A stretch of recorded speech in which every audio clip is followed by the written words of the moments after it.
Hi, നമസ്കാരം. Market പൾസിൻ്റെ മറ്റൊരു pre market റിപ്പോർട്ടിലേക്ക് എല്ലാവർക്കും സ്വാഗതം. അപ്പോൾ ഇന്ന് പറയാനുള്ള ഒന്ന് രണ്ട് കാര്യങ്ങൾ എന്ന് പറയുന്നത് IT സെക്ടറിൽ ഇപ്പോൾ TCSൻ്റെ റിസൾട്ട് വന്നിരുന്നു. ഫ്ലാറ്റ് ആയിട്ടുള്ള ഒരു റിസൾട്ടാണ്. പക്ഷേ US മാർക്കറ്റിനകത്ത് അത് കുറച്ച് പോസിറ്റീവായിട്ടുള്ള ഒരു സംഭവം കാണിക്കുന്നുണ്ട്. സോ അതിൻ്റേതായ ഒരു പോസിറ്റിവിറ്റി ചിലപ്പോൾ വന്നേക്കാം. ഇതുവരെ അത് മാർക്കറ്റ് ഓപ്പൺ ചെയ്തതിന് ശേഷം മാത്രം നടക്കുന്ന ഒരു സംഭവമാണ്. സോ അത് വെയിറ്റ് ചെയ്യണം. അതിൻ്റെ ഒരു നമ്മുടെ നിഫ്റ്റിയിൽ അത് പ്രതിഫലിക്കാനുള്ള സമയം കൊടുക്കുക എന്നുള്ളതാണ്. രണ്ടാമത് പറയാനുള്ളത്, US ഇറാൻ്റെ ആ ഒരു പീസ് ടോക്ക് അത്ര ഓക്കെ ആയിട്ട് നടക്കുന്നില്ല. എന്നാലും ഇറാൻ വളരെ ഡിപ്ലോമാറ്റിക്കായിട്ട് US-ൻ്റെ അഗ്രസീവ്നെസ്സിന് മറുപടി കൊടുക്കാണ്ട് വെയിറ്റ് ചെയ്യുകയാണ്. ഒരു തീരുമാനം ആവട്ടെ എന്ന് വെയിറ്റ് ചെയ്യുന്ന ഒരു വളരെ പോസിറ്റീവായിട്ടുള്ളൊരു കാര്യം. അത് കാരണം ബ്രണ്ട് ക്രൂഡ് ഓയിലൊന്നും അധികം കയറുന്നില്ല. അത് വളരെ പോസിറ്റീവായിട്ട് നിൽപ്പുണ്ട്. അത് കാരണം അകാരണമായിട്ട് വീഴുന്ന, അതായത് മാർക്കറ്റിൻ്റെ ഇൻസ്റ്റിറ്റ്യൂഷൻസ് FISO DISO മാർക്കറ്റിനെ സെല്ല് ചെയ്തിട്ടല്ല മിനിഞ്ഞാന്ന് വൈകുന്നേരം മാർക്കറ്റ് താഴെ പോയത്. റീറ്റെയിലേഴ്സ് മാത്രമാണ്. ഇപ്പോൾ റീറ്റെയിലേഴ്സിന് ആ പേടി വെറുതെ ആയിരുന്നു എന്ന് തോന്നുന്നുണ്ടെന്ന് തോന്നുന്നു. സോ മാർക്കറ്റ് ഇപ്പോൾ പോസിറ്റീവിലേക്ക് വരുന്നൊരു കാഴ്ചപ്പാടാണ്. ഇപ്പോൾ കറണ്ട് മാർക്കറ്റ് എന്താണ് സിറ്റുവേഷൻ എന്ന് ചോദിച്ചു കഴിഞ്ഞാൽ, മാർക്കറ്റ് ഒരു സെക്കൻഡ് ഒന്ന്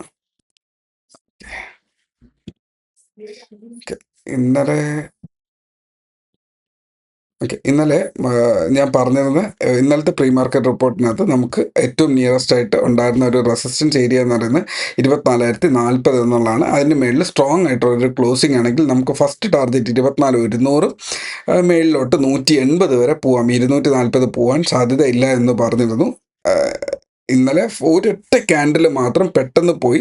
എന്നാൽ അതിന് മുന്നേ മാർക്കറ്റ് താഴേക്കുള്ള ഒരു സിറ്റുവേഷനാണ് നിന്നത്.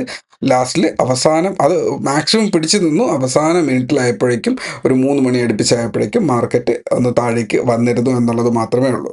ഓക്കെ, അപ്പോൾ ഇന്നലെ ഞങ്ങൾക്ക് ഒരു ലൈവ് സ്റ്റുഡൻസിൻ്റെ ഈ കറണ്ട് ബാച്ചിൻ്റെ സ്റ്റുഡൻസിനുള്ളിൽ ലൈവ് മാർക്കറ്റ് ഇവിടെ ഒരു ഫോളിൻ്റെ ഒരു സെറ്റപ്പ് നിന്നപ്പോൾ ഒരു ചെറിയൊരു ട്രേഡ് മാത്രമേ അവിടെ എടുത്തിരുന്നുള്ളൂ. ബിക്കോസ് ഒരു ക്വാളിറ്റി ആയിട്ടുള്ള ഒരു ട്രേഡ് അവിടെ ഇല്ല. അല്ലാണ്ട് നല്ലൊരു ട്രേഡ്സ് ഒന്നും അവിടെ ട്രിഗർ ചെയ്തിട്ടില്ല. മാർക്കറ്റിൽ ഇന്നലെ ഫ്ലാറ്റ് ആയിട്ടുള്ള ഒരു ട്രേഡ്, ആദ്യത്തെ ഒരു ക്യാൻഡലിലെ ഒരു ട്രേഡ് മാത്രമേ ഉള്ളൂ. അത് ഹൈലി റിസ്കി ആയിട്ടുള്ളൊരു ട്രേഡിംഗ് മെത്തേഡാണ്. ഓക്കെ, ഇന്ന് എന്താണ് സംഭവിക്കുക എന്ന് ചോദിച്ചു കഴിഞ്ഞാൽ, മാർക്കറ്റ് ഓപ്പൺ ചെയ്യുക ഈ ബോക്സിൻ്റെ തൊട്ടടുത്താണ്. ഓക്കെ, ഈ ബോക്സിൻ്റെ ഹയർ എൻഡിലേക്ക് ഈ ഒരു കർവ് ചെയ്യുന്ന ഏതാണ്ട് ഈ ഒരു ഏരിയയിൽ മാർക്കറ്റ് ഓപ്പൺ ചെയ്യാനുള്ള സാധ്യതയുണ്ട്. ഓക്കെ, അപ്പോൾ ഇന്ന് ഞാൻ മാർക്കറ്റ് എക്സ്പെക്ട് ചെയ്യുന്നത് നമ്മുടെ ഇവിടെ 24,040, ഇത് നിങ്ങൾക്ക് കണ്ടാൽ മനസ്സിലാവും. ഓക്കെ, ഈ ഒരു 20,040 ആണ് ലാസ്റ്റിലത്തെ ദിവസം മാർക്കറ്റിനെ അങ്ങോട്ടും ഇങ്ങോട്ടും പിടിച്ചു നിർത്തിക്കൊണ്ടിരുന്നത്. സോ ആ ഒരു ലൈനിന് മേളിലായിട്ട് നമ്മൾ ഇന്ന് ഓപ്പൺ ചെയ്യും. അപ്പോൾ ഇന്ന് ഞാൻ ഓപ്പൺ ചെയ്യാൻ എക്സ്പെക്ട് ചെയ്യുന്ന ഏരിയ, മാർക്കറ്റ് ഈ ഒരു ഏരിയയിൽ ഓപ്പൺ ചെയ്യാൻ സാധ്യതയുണ്ട്. സോ ഏറ്റവും നിയറസ്റ്റ് ആയിട്ടുള്ള സപ്പോർട്ട് 24,040 ഓർ 24,000 എന്ന് വേണമെങ്കിൽ എടുക്കാം. സോ ഞാൻ എക്സ്പെക്ട് ചെയ്യുക ഈ 24,040 സ്ട്രോങ് ആയിട്ടുള്ളൊരു സപ്പോർട്ട് എടുക്കേണ്ടതാണ്.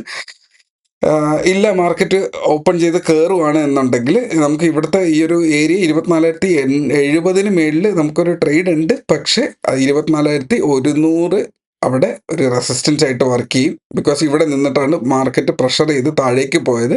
സോ ഇതിന് ശേഷം ഒരു 120, 130 മേളിൽ സ്ട്രോങ് ആയിട്ട് നിൽക്കുകയാണെങ്കിൽ നമുക്ക് 180, 240 എന്നിങ്ങനെയുള്ള ടാർഗറ്റ്സ് നമുക്ക് കീപ്പ് ചെയ്യുക എന്നുള്ളതാണ്.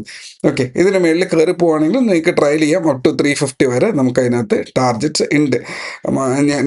എനിക്ക് തോന്നുന്നില്ല IT സെക്ടർ കയറുവാണെങ്കിൽ നിങ്ങൾ നോക്കി വെച്ചോളൂ. ബാങ്കിങ് സെക്ടർ കൂടെ സപ്പോർട്ട് ചെയ്യുന്നുണ്ടെങ്കിൽ അതിന് ഒരു സാധ്യതയുണ്ട് എന്നുള്ളത് മാത്രമേ ഉള്ളൂ. ഓക്കെ, താഴേക്ക് പോയാൽ 24,000 ബ്രേക്ക് ചെയ്തിട്ടുണ്ടെങ്കിൽ സ്ഥിരം വരുന്ന 23,920, ഇത് ഇവിടുത്തെ ഇന്നലത്തെ ലോ ഓപ്പൺ ചെയ്ത ഏരിയ, ഇന്നലത്തെ ലോ എന്ന് പറയുന്ന ഏരിയ നമുക്ക് അവിടെ വാച്ച് ചെയ്യാം. അപ് ടു 880 വരെയുള്ള ഒരു സോണ് നമുക്ക് ലോവർ സൈഡിലേക്കുള്ള ഫസ്റ്റ് ടാർഗറ്റ് ആയിട്ട് കീപ്പ് ചെയ്യാം. അടുത്ത ലെവൽ ഏറ്റവും ഇമ്പോർട്ടൻ്റ് ഈ കാണുന്ന 23,800 എന്നിങ്ങനെ ഉള്ള ലെവൽസ് ആണ്. ഇത്രയും ഞാൻ മാർക്കറ്റിൽ എക്സ്പെക്ട് ചെയ്യുന്നുണ്ട്. വീഴാനുള്ള കാരണങ്ങളും ഇല്ല, വീഴണം എന്ന് താല്പര്യമില്ല. 24,000 ചുറ്റുവട്ടത്ത് നിൽക്കണം എന്നുള്ളതാണ്. ഇന്ന് ഓപ്പൺ ചെയ്യുന്നത് മേളിലാകുമ്പോൾ അതിൽ നിന്ന് പുറത്തേക്ക് പോകാനുള്ളൊരു പ്രഷറായിരിക്കും ഉണ്ടാവുക. ശ്രദ്ധിച്ച് ട്രേഡ് ചെയ്യുക. ഒരു പൊസിഷനും അടുത്ത ദിവസത്തേക്ക് ഹോൾഡ് ചെയ്യരുത്. ബിക്കോസ് മെനഞ്ഞാന്ന് ആരോ ഗ്രൂപ്പിനകത്ത് ചോദിച്ചിരുന്നു പി എടുത്ത് വയ്ക്കുന്നതിൽ എന്താണ് സംഭവം എന്നുള്ളത്. മാർക്കറ്റ് ഇന്നലെ ഓപ്പൺ ചെയ്തത് ഒരൊറ്റ ക്യാൻഡലിൽ ഇവിടെ നിന്ന് ഒരു സ്റ്റോക്ക് ഇത് പി ഓപ്പൺ ചെയ്തത് ചെറിയൊരു ഗ്യാപ്പിൽ ഓപ്പൺ ചെയ്തിട്ട് ഒരൊറ്റ ക്യാൻഡിൽ കൊണ്ട് 5 മിനിറ്റ് ഇല്ലെങ്കിൽ 10 മിനിറ്റ് കൊണ്ട് ആ പ്രീമിയം ഒരു 70% കരിഞ്ഞു പോയിട്ടുണ്ടാകും. 10,000 രൂപയ്ക്ക് എടുത്തിട്ടുണ്ടെങ്കിൽ ഒരു തെറ്റായ ഡിസിഷൻ കാരണം 7,000 രൂപയുടെ ലോസ് എന്നുള്ളതാണ്. ഞാൻ 10,000 എന്നുള്ള ഏറ്റവും മിനിമം ആണ് പറഞ്ഞത്. ഒരിക്കലും 10,000 രൂപയ്ക്ക് ട്രേഡ് ചെയ്യാൻ പറ്റത്തില്ല, എങ്കിലും പറഞ്ഞതാണ്. ഇതാണ് അതിൻ്റെ ഒരു കാൽക്കുലേഷൻ. സോ എക്സ്പയറി മാത്രമല്ല, ഗ്യാമ്പിൾ ചെയ്യാതിരിക്കുക. മാർക്കറ്റ് വീഴുന്നതല്ലേ ഇനി വീഴുമല്ലോ എന്നുള്ളൊരു പരിപാടിയില്ല. വീഴുന്നോണ്ടിരിക്കുമ്പോൾ അതിൻ്റെ ഉള്ളിൽ ട്രേഡ് ചെയ്യുക. ആ മൊമെന്റ് തന്നെ ക്യാച്ച് ചെയ്ത് വെളിയിൽ പോവുക. എടുത്തു വെച്ചിരിക്കുമ്പോൾ ഒന്നിൽ ലക്ക് കൊണ്ട് നല്ല പ്രോഫിറ്റിലേക്കോ ഇല്ലെങ്കിൽ ലക്ക് കൊണ്ട് വലിയ ലോസിലേക്ക് പോകുന്നതിനേക്കാളും ബെറ്റർ ആ മൂവ് ചെയ്യുന്ന മൊമെന്റത്തിനെ ക്യാച്ച് ചെയ്യുക, മാറുക എന്നുള്ളതാണ്. പിന്നെ 10 ലോട്ട് എടുത്ത ഒരു വ്യക്തിക്ക് 2 ലോട്ട് ഹോൾഡ് ചെയ്യുന്നതിൽ ഒരു തെറ്റുമില്ല. അത് കംപ്ലീറ്റ്ലി ഗുഡാണ്. കറക്റ്റ് അനാലിസിസിന് നമ്മൾ ട്രയൽ ചെയ്തതാണ്. എന്നാൽ മാർക്കറ്റ് തീരാറാകുമ്പോൾ നാളെ എന്തായാലും ഗ്യാപ്പ് അപ്പ് ആയിരിക്കും, നാളെ എന്തായാലും ഗ്യാപ്പ് ഡൗൺ ആയിരിക്കും എന്ന് ഒരു പ്രീ ഡിറ്റർമിൻഡ് ആയിട്ടുള്ളൊരു ഡിസിഷൻ എടുക്കാതിരിക്കുക. മാർക്കറ്റ് അന്ന് എടുക്കുന്ന ഡിസിഷൻ അനുസരിച്ചിട്ടാണ് പോവുക. സോ അത് നമ്മുടെ കയ്യിലുള്ള ഡേറ്റ അല്ല. ഓക്കെ, അപ്പോൾ ഇത്രയാണ് ഇന്നത്തെ അനാലിസിസ് എന്ന് പറയുന്നത്. മാർക്കറ്റ് ട്രേഡ് ചെയ്യുമ്പോൾ ഈ ലെവൽസ് മസ്റ്റായിട്ട് ആലോചിച്ചിരിക്കുക. താഴേക്കുള്ള ലെവൽസും മേളിലേക്കുള്ള ലെവൽസും പറഞ്ഞിട്ടുണ്ട്. സോ ഇന്ന് ഇച്ചിരി ഓഡിയോ കൂടുതലായിപ്പോയെന്ന് തോന്നുന്നുണ്ട്. ഓക്കെ, 7 മിനിറ്റോളം പോയിട്ടുണ്ട്. കാര്യങ്ങൾ പറഞ്ഞ് മനസ്സിലായെന്ന് വിശ്വസിക്കുന്നു. നല്ലൊരു ട്രേഡ് കിട്ടിയാൽ മാത്രമേ ഞാൻ ഇന്നും എൻട്രി ചെയ്യുള്ളൂ. ഇന്നലെ ഒരു ട്രേഡേ കിട്ടിയുള്ളൂ, അതൊരു വലിയൊരു ട്രേഡ് അല്ലായിരുന്നു. അപ്പോൾ ഇന്ന് നല്ലൊരു ട്രേഡ് കിട്ടിയില്ല എന്നുണ്ടെങ്കിൽ തിങ്കളാഴ്ചത്തേക്ക് വെയിറ്റ് ചെയ്യും. മാർക്കറ്റിൽ മൊമെൻറ്റം വരുന്നത് വരെ, മാർക്കറ്റിന് ഡയറക്ഷൻ കീപ്പ് ചെയ്യുന്നത് വരെ നമുക്ക് നോക്കാനുള്ളതാണ്. ഗ്രൂപ്പിനകത്ത് ഞാൻ Kalyan Jewellers, RVNL and Swiggy 3 stock പറഞ്ഞിരുന്നു. കല്യാൺ ജ്വല്ലേഴ്സ് 10% മേളിൽ കയറിയിട്ടുണ്ട്. എൻ്റെ കയ്യിൽ കുറച്ച് ക്വാണ്ടിറ്റി ഉണ്ടായിരുന്നുള്ളൂ, ഞാൻ അതിൻ്റെ പ്രോഫിറ്റ് ബുക്ക് ചെയ്തു.